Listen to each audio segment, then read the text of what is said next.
My dear बिझनेसमन्स and बिझनेसवुमन्स, मी अमित बोडके तुम्हा सर्वांचं पुन्हा एकदा स्वागत करतो आपल्या अमित नीती चॅनलमध्ये.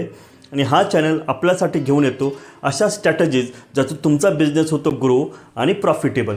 आणि मित्रांनो, आज आपण जी स्ट्रॅटेजी पाहणार आहोत तिचं नाव आहे 10T स्ट्रॅटेजी, की ज्यातून तुम्ही टी फॉर टेन्शन फ्री होऊन जाल. तुम्हाला टी फॉर फ्री टाईमसुद्धा मिळेल, टी फॉर टी पिण्यासाठी फ्रेंड्स आणि फॅमिलीबरोबर. आणि तुमचा तरीही बिझनेस ग्रो होत राहील तुमच्या 100% इन्व्हॉल्वमेंटशिवाय. मित्रांनो, हा व्हिडिओ शेवटपर्यंत नक्की पहा, कारण ॲट द एंड मी तुम्हाला देणार आहे एक बोनस स्ट्रॅटेजी गिफ्ट तुमच्या बिझनेससाठी. आपली 10T स्ट्रॅटेजी सुरू करण्याआधी, ती समजून घेण्याआधी यामागचा आपण पर्पज जरी समजून घेऊयात, की यातून तुमच्या बिझनेसमध्ये नक्की काय मॅजिक होणार आहे. मित्रांनो, मला खरं सांगा की तुम्ही हा बिझनेस सुरू का केला होता. आणि मला असं वाटतं की त्यामागचं रिझन होतं की फ्रीडम मिळवणं. कोणतं फ्रीडम? टाईम फ्रीडम आणि मनी फ्रीडम, राईट. पण आत्तापैकी कोणतं फ्रीडम तुमच्याकडे जास्त आहे? तुम्ही म्हणाल, सर आमच्याकडे ना टाईमचं फ्रीडम आहे ना मनीचं फ्रीडम आहे. आम्ही खूप वर्ष झालं तीच कंपनी चालवण्याचा प्रयत्न करतो आहे, तीच ग्रो करण्याचा प्रयत्न करतो आहे. पण सर रिचर्ड ब्रँसन यांच्याबद्दल जर तुम्ही गुगलवर सर्च केलं तर तुम्हाला आढळून येईल की त्यांच्या आज 400पेक्षा जास्त कंपनीज आहेत की त्यांनी एका लाईफमध्ये त्या उभ्या केलेल्या आहेत. त्यांचं कोणतंही फॅमिली बॅकग्राऊंड हे बिझनेसमनचं नाही. तरीसुद्धा हे कसं शक्य झालं असेल? आणि जर तुम्ही त्यांचं इंस्टाग्राम अकाउंट जर फॉलो केलं तर तुम्हाला काय पाहायला मिळेल की ते त्यांच्या व्हर्जिन आयलँडवर निवांत असतात, आपल्या फॅमिली फ्रेंड्सबरोबर टाईम स्पेंड करत असतात. आणि त्यांचं जे काही पॅशन आहे, हॉबीज आहेत, त्यासाठी ते वेळ देत असतात. आणि हे जर त्यांना पॉसिबल आहे तर मला असं वाटतं हे आपल्याला देखील पॉसिबल आहे. मग असं ते कोणती स्ट्रॅटेजी वापरतात की त्यांच्याकडे वेळ आहे सर्व गोष्टी करण्यासाठी आणि तरी त्यांचे बिझनेस ग्रो होत आहेत, नवीन नवीन ते शोध लावत आहेत, खूप सक्सेसफुली प्रॉफिटमध्ये पण येत आहेत. आणि आपण असं काय करत नाही आहे? आपण एक कॅल्क्युलेशन करूयात.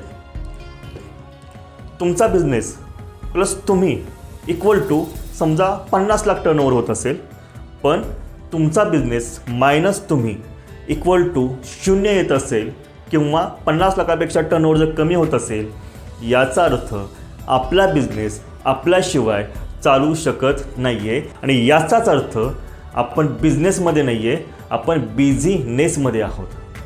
कारण आपल्याला असं वाटतं की जर मी जर नसेल तर माझी कंपनी चालेल ना, माझे लोक काम करतील ना, माझी टीम काम करेल, आणि मी सगळं माझा घाशा गुंडाळून मला घरीच बसावं लागेल. बरोबर आहे, पण असं नाही आहे. बिझनेसमन म्हणून तुमच्याकडे फक्त हीच कामं असायला हवीत. एक म्हणजे थिंकिंग करणं. थिंकिंग कशाबद्दलचं? की माझा बिझनेस मी कसा ग्रो करू शकतो त्याचं प्लॅनिंग करणं, त्याचं थिंकिंग करणं. आणि सेकंड, हे सगळं प्लॅनिंग, हे थिंकिंग त्या टीमला जी तुम्ही अपॉइंट केलेली आहे त्यांना एक्झिक्यूट करायला देणं आणि त्याचं मॉनिटरिंग करणं. तरच तुमचा बिझनेस, आपण असं म्हणूयात की ऑटो पायलट मोडला आलेला आहे. तर ऑटो पायलट मोड म्हणजे काय? की कोणत्याही एरोप्लेनमध्ये त्याचा जो पायलट असतो, जेव्हा विमान टेक ऑफ होणार असतं आणि लँडिंग करणार असतं तेव्हाच तो त्याच्यावर फोकस असतो, म्हणजे तो स्वतः काम करत असतो. पण मधल्या स्पेसमध्ये, मधल्या ड्युरेशनमध्ये तो त्याचं एरोप्लेन हे ऑटो पायलट मोडवर ऑन करून टाकतो. आणि ते प्लेनसुद्धा त्याचे जे काही ऑपरेशन्स असतील, त्याला जे काही डेस्टिनेशन सेट केलेले असेल त्या डायरेक्शनमध्ये रन करत राहतं. मग विचार करा, इमॅजिन करा की हे जर ऑटो पायलट आपण आपल्या बिझनेसमध्ये रन करू शकलो तर नक्कीच आपल्याला टाईमसुद्धा राहील थिंकिंग करण्यासाठी, प्लॅनिंग करण्यासाठी, आपल्या फॅमिली आणि फ्रेंड्सबरोबर क्वालिटी टाईम स्पेंड करण्यासाठी आणि आपल्या पॅशनवर, आपल्या हॉबीवर काम करण्यासाठी. आणि हे जर तुम्हाला नक्की हवं असेल तर हा व्हिडिओ थोडा जरी मोठा असेल तरी नक्की पहा, त्याच्यावर इम्प्लिमेंट करा. आपला पहिला पॉईंट आहे टास्क. यस मित्रांनो, कारण आपण आपला जो मॅक्झिमम वेळ जात असतो तो कुठे जात असतो? की आपले डेली टास्क कंप्लीट करण्यामध्ये. पण मित्रांनो, प्रसिद्ध उद्योजक जे पॉल गेटी यांचं खूप छान वाक्य आहे. ते नेहमी असं सांगतात की जर मला कोणतंही काम जर 100% पूर्ण करायचं असेल तर मी ते स्वतः करत बसत नाही, मी 100 लोकांकडून 1% काम करून घेतो आणि माझं 100% काम आपोआप होतं. पण आपली गैरसमजूत अशी आहे की जर आपण आपले टास्क नाही कंप्लीट केले तर ते पूर्णच होऊ शकत नाही आहे. पण असं नाही आहे. जर तुम्हाला स्पीडमध्ये जर ग्रोथ करायची असेल तर तुम्हाला असे लोक निवडायला हवेत, तुमच्या कंपनीमध्ये असे लोक घ्यायला हवेत की जे तुमचे टास्क एक्झिक्यूट करू शकतात, कंप्लीट करू शकतात. पण यासाठी काय करायला हवं? एक सिंपल स्ट्रॅटेजी आहे. एक पेन घ्या, पेपर घ्या आणि तुम्ही ऑफिस सुरू केल्यापासून ते ऑफिस क्लोज करेपर्यंत जे काही टास्क, भले तो छोटा टास्क असेल किंवा मोठा इम्पॉर्टंट टास्क असतील, ते सगळे राईट डाऊन करा आणि यामध्ये 2 पार्ट करा की असे कोणते टास्क आहेत की जे फक्त मीच केले पाहिजे, जे मी डेलिगेट करू शकत नाही आहे. जसं एक्झाम्पल, काही इम्पॉर्टंट डॉक्युमेंट्सवर साईन करणं असेल, जिथे फक्त ते काम तुम्हीच करायला हवं, तर हेच कामं फक्त स्वतःकडे ठेवा आणि इतर जे टास्क आहेत ते कोणत्याही अशा व्यक्तीला डेलिगेट करा की जो हे टास्क कंप्लीट करण्याचं त्याच्याकडे स्किल आहे. म्हणजे स्ट्रॅटेजी तुम्ही काय वापरू शकता? एक, अशी लोक हायर करणं की ज्यांच्याकडे ऑलरेडी तो टास्क कंप्लीट करण्याचा एक्सपिरियन्स पण आहे आणि स्किल पण आहे. पण अनेक उद्योजक बोलतात की सर, एवढं बजेट जर आपलं नसेल तर काय करायचं? तर सिंपल आहे, मग अशी व्यक्ती हायर करा की ज्याच्याकडे कॅपॅसिटी आहे ते स्किल बिल्ड करण्याची, जो कमी आत्ता पैशामध्ये सुद्धा तुमच्याबरोबर कनेक्ट होऊ शकतो आणि ते टास्क कंप्लीट करू शकतो. But most important is right people at a right time at a right place. त्या व्यक्तीकडे भले आत्ता स्किल कमी असेल, बट त्याच्याकडे तो राईट ॲटिट्यूड असला पाहिजे ते काम, ते टास्क तडीच नेण्यासाठीचा. आपला नेक्स्ट पॉईंट आहे ट्रेनिंग. जेव्हा कोणत्याही व्यक्तीला तुम्ही हायर करता तुमचा टास्क कंप्लीट करण्यासाठी, तेव्हा त्याला देणं गरजेचं आहे ट्रेनिंग. कोणताही स्टुडंट असेल ज्याने नुकतंच इंजिनिअरिंग कंप्लीट केलेलं आहे आणि एका चांगल्या कंपनीमध्ये त्याचं सिलेक्शन झालं जरी असेल, तरीसुद्धा ती कंपनी त्याला आधी ट्रेनिंग दिले जातात, त्याच्यानंतरच त्याला टास्क कंप्लीट करण्यासाठी हायर केलं जातं. याचाच अर्थ मित्रांनो की आपल्या त्या व्यक्तीला ज्याला हायर केलेलं आहे त्याला फक्त टास्क सांगून उपयोग नाही आहे, तो टास्क कसा कंप्लीट करायचा याचं ट्रेनिंगसुद्धा कंडक्ट करणं खूप खूप आवश्यक आहे. कारण त्याने जे शिक्षण घेतलेलं असतं त्यातून त्याला थिअरी क्लिअर झालेली असते, पण त्याचा प्रॅक्टिकल उपयोग करून घेण्यासाठी त्याला प्रशिक्षण द्यावं लागतं, ज्यातून त्याला प्रॅक्टिकल शिक्षण मिळतं. म्हणजेच मित्रांनो, बिझनेसमध्ये तो बिझनेस भलाही छोटा असेल किंवा मोठा असेल, आपल्याकडे एक छोटंसं का होईना ट्रेनिंग डिपार्टमेंट असणं गरजेचं आहे. तर इथे आपले काही उद्योजक मित्र म्हणतात, पण सर, जर मी माझ्या टीमला खूप ट्रेनिंग दिले तर जो व्यक्ती जो आज माझ्याकडे काम करतोय तो उद्या दुसरीकडे जाऊन सुद्धा काम करू शकतो. पण आपण असा विचार करूयात की एखाद्या व्यक्तीला ट्रेनिंग देणं ते जास्त आपल्याला परवडेल की ट्रेनिंग न देता त्याला आपल्याकडे ठेवून घेणं आणि महिन्याला फक्त पगार करत राहणं, हे आपल्याला परवडेल का? मला असं वाटतं हे आपल्याला खूप महाग जाईल. म्हणून आपल्या व्यवसायामध्ये नेहमी time to time training conduct करत राहा. मग ते टेक्निकल ट्रेनिंग्स असतील, एम्प्लॉईचे माइंडसेट बिल्ड करण्याचे ट्रेनिंग्स असतील, मोटिवेशनल ट्रेनिंग्स असतील, हे टाईम टू टाईम कंडक्ट करत राहणं गरजेचं आहे. येस, ज्या व्यक्तीला आपण हायर केलेला आहे, त्याचा टास्क क्लिअर केलेला आहे, त्याला ट्रेनिंग पण दिलेलं आहे, पण तो टास्क कंप्लीट करण्यासाठी त्याला गरज असते द्यायची टूल्स, म्हणजे संसाधनं. जसं एक्झाम्पल, ती व्यक्ती जर टेलिकॉलिंग करणार असेल तर त्याला कॉलिंग डिव्हाइस, CRM सॉफ्टवेअर्स, जे काही लीड्स असतील, जे मार्केटिंग डिपार्टमेंटकडून मिळालेले असतील, ह्या सर्व गोष्टी देणं गरजेचं आहे. जर कोणी डिझायनिंगमध्ये काम करणार असेल तर त्याला डिझायनिंग सॉफ्टवेअर देणं गरजेचं असतं. त्याचप्रमाणे समजा कोणी डिजिटल मार्केटिंगवर काम करणार असेल तर त्या रिगार्डिंग AP पेज असेल, इन्स्टा पेज असेल किंवा मार्केटिंगचे काही सॉफ्टवेअर्स असतात, व्हॉट्सअप मार्केटिंग असेल, हे सर्व टूल्स त्याला देणं गरजेचं आहे, कारण त्याशिवाय तो टास्क कंप्लीट करू शकणार नाही.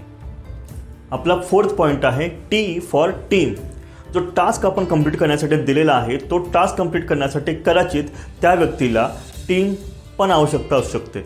जसं एक्झाम्पल, समजा तुमचं प्रोडक्शन युनिट असेल आणि त्यासाठी तुम्ही एखादा प्रोडक्शन मॅनेजर हायर केलेला असेल, तर त्या प्रोडक्शन मॅनेजरला एक टीम डेव्हलप करावी लागेल.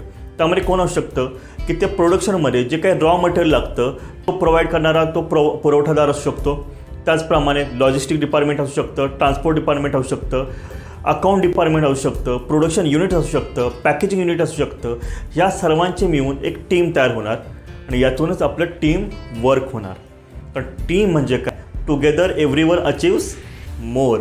आणि ज्या बिझनेसमध्ये टीम वर्क जबरदस्त पद्धतीने होतं, तोच बिझनेस खूप स्पीडली आणि योग्य डायरेक्शनमध्ये तो ग्रोथ करत राहू शकतो. म्हणून आपल्या बिझनेसमध्ये मॅक्झिमम टीम वर्क कसं होऊ शकेल याच्यावर फोकस करा.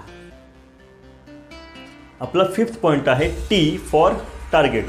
मित्रांनो, आपण जेव्हा कोणती व्यक्ती आपल्याला हायर करतो त्यामागचं रिझन काय असतं की ती व्यक्ती आपल्याकडे असेट म्हणून काम करावी, राईट?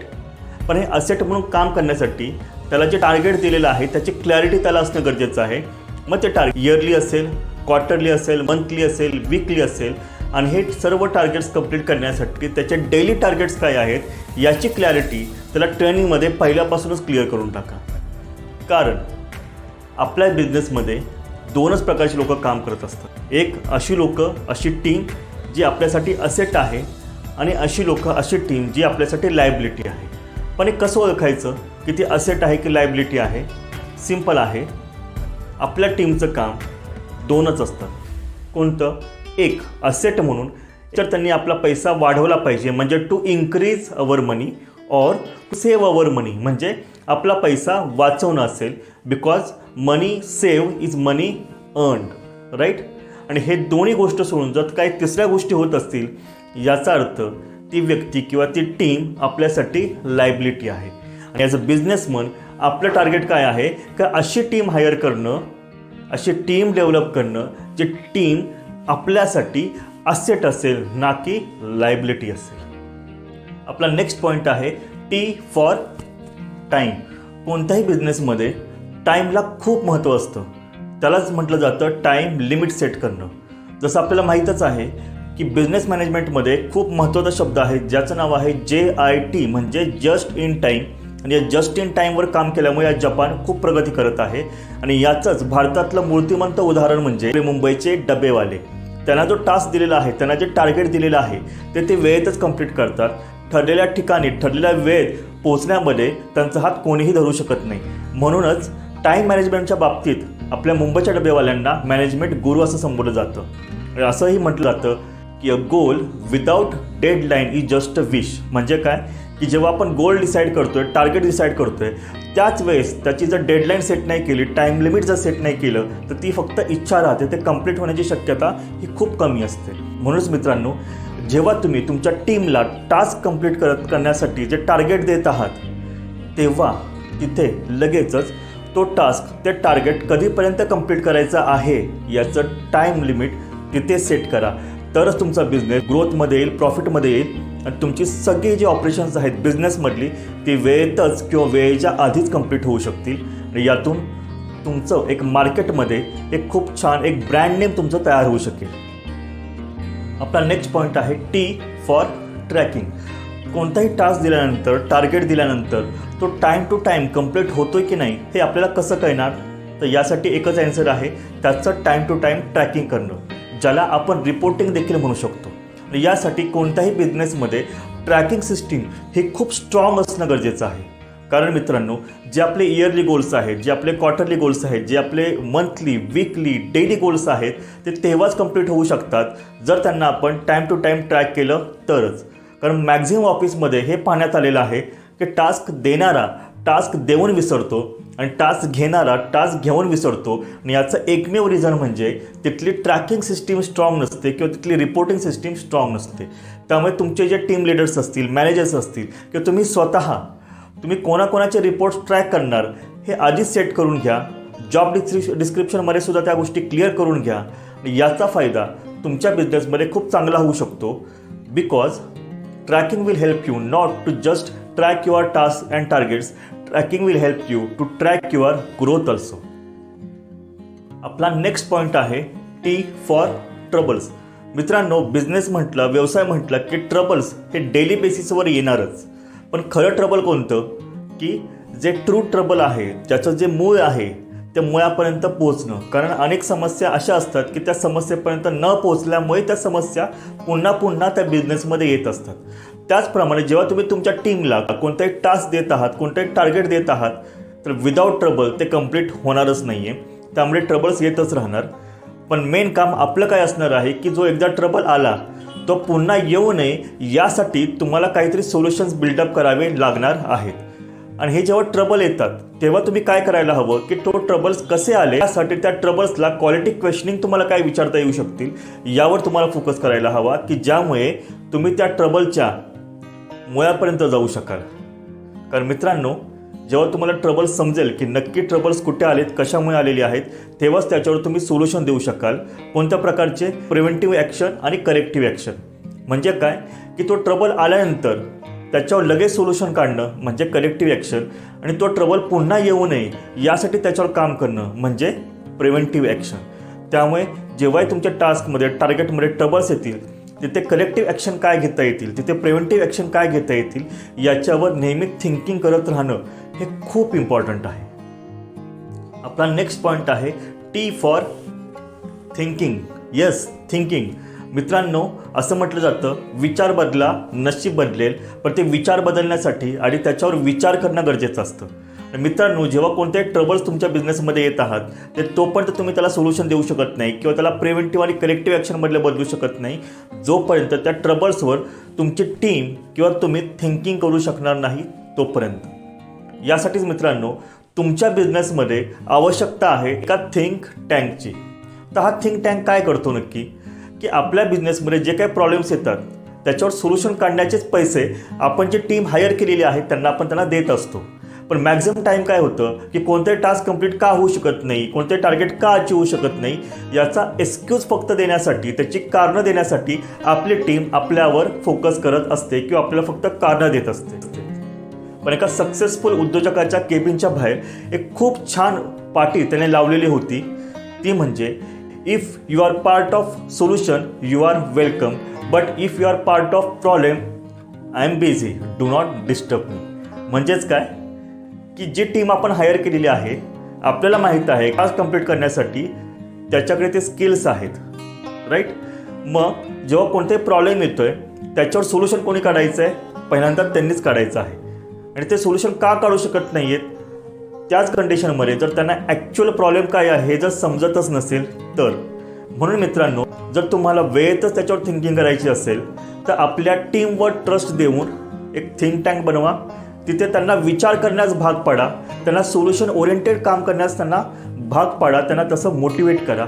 तर तुमचा बिझनेस ऑटोमॅटिक मोडवर जाण्यासाठी, ऑटो पायलट होण्यासाठी खूप जास्त वेळ लागणार नाही. कारण ह्युमन बिईंगलाच आपण आपल्याकडे हायर करतो आहे आणि ह्युमन बिईंग सगळ्यात जास्त मोठी त्याची जर कॅरेक्टरिस्टिक असेल तो म्हणजे विचार करण्याची कॅपॅबिलिटी, आणि त्याचा 100% वापर करून घेणं हे ॲज अ बिझनेसमन म्हणून आपलं कर्तव्य आहे. त्यामुळे माय फ्रेंड्स, तुमच्या बिझनेसमध्ये तुमच्या टीमला असं ट्रेनिंग द्या की ज्यातून ते चांगले घडतील आणि त्यांना हायर करण्यासाठी तुमचा स्पर्धक देखील ऑलवेज रेडी असेल. पण त्यांना अशी ट्रीटमेंट द्या, असा ट्रस्ट त्यांच्या मनामध्ये क्रिएट करा की ते तुम्हाला सोडून कधीच जाणार नाहीत. तेव्हाच आपला बिझनेस हा ग्रोथ पोझिशनमध्ये येईल. जेव्हा आपण आपल्या टीमवर ट्रस्ट देऊ शकू तेव्हाच आपला बिझनेस, जे आपलं ध्येय आहे ऑटो पायलट मोडवर जाणं, हे पॉसिबल होऊ शकेल. आपली आता समरी घेऊयात अमित नीतीची या 10T स्ट्रॅटेजीची. यात आपण काय शिकलो की जर आपल्याला बिझनेस जर ऑटो पायलट मोडवर न्यायचं असेल तर सगळ्यात महत्त्वाची गोष्ट म्हणजे आपले टास्क क्लिअर करणं, की कोणते टास्क आपल्याला डेलिगेट करायचे आहेत. ते डेलिगेट करण्यासाठी एक पर्सन हायर, टीम हायर करणं, त्यांना ट्रेनिंग देणं, त्यांना आवश्यक देणं की ज्यातून ते टास्क कंप्लीट करू शकतात. आणि त्यासाठी त्यांच्याकडे कोणती टीम असणार आहे ज्यांचं त्यांना कोऑर्डिनेशन घ्यायचं आहे, त्या टीमची त्यांना क्लॅरिटी देणं. टीमची क्लॅरिटी दिल्यानंतर ते टार्गेट सेट करणं, टार्गेट सेट केल्यानंतर तो टार्गेट कधीपर्यंत कंप्लीट करायचं याचं टाईम लिमिट सेट करणं. टाईम लिमिट सेट केल्यानंतर ते टास्क कंप्लीट होते नाही याचं वेळोवेळी ट्रॅकिंग करणं, ट्रॅकिंग सिस्टीम डेव्हलप करणं. ट्रॅकिंगमधून जे ट्रबल्स येतील त्याच्यावर ऑलवेज प्रिव्हेंटिव्ह आणि करेक्टिव्ह ॲक्शनसाठी जे थिंकिंग करावं लागेल त्यासाठी थिंक टँक तयार करणं. आणि सगळ्यात महत्त्वाची गोष्ट म्हणजे ट्रस्ट. तरच तुमचा टास्क हा वेळेत कंप्लीट होईल, चांगल्या पद्धतीने कंप्लीट होईल आणि तुमचा बिझनेस हा ऑटो पायलट मोडवर नक्की जाऊ शकेल. मित्रांनो, आपली 10T स्ट्रॅटेजी अमित नीतीची हीच होती की ज्यातून तुम्हाला फ्री टाईम मिळेल, तुम्ही टेन्शन फ्री व्हाल, तुमच्या फॅमिलीसाठी, फ्रेंड्ससाठी, तुमच्या पॅशनसाठी, हॉबीजसाठी तुम्ही ऑलवेज टी फॉर टाईम काढू शकाल.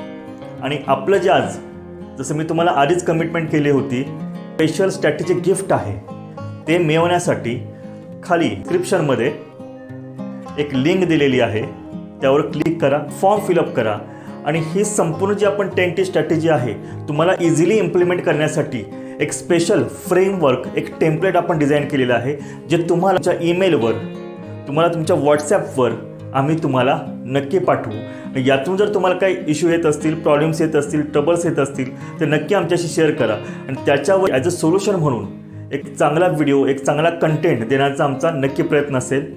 आणि मित्रांनो, आपला बिझनेस वाढण्यासाठी त्याचप्रमाणे आपल्या इतर उद्योजकांचा बिझनेस ग्रो होण्यासाठी ज्या स्ट्रॅटेजीज लागतात त्या वेळोवेळी मिळत राहण्यासाठी आजपासूनच अमित नीती या चॅनलला सबस्क्राईब करा, या कंटेंटला लाईक करा, इतर उद्योजकांपर्यंत तो शेअर करा. थँक्यू. तब तक think ideas, believe dream and achieve success.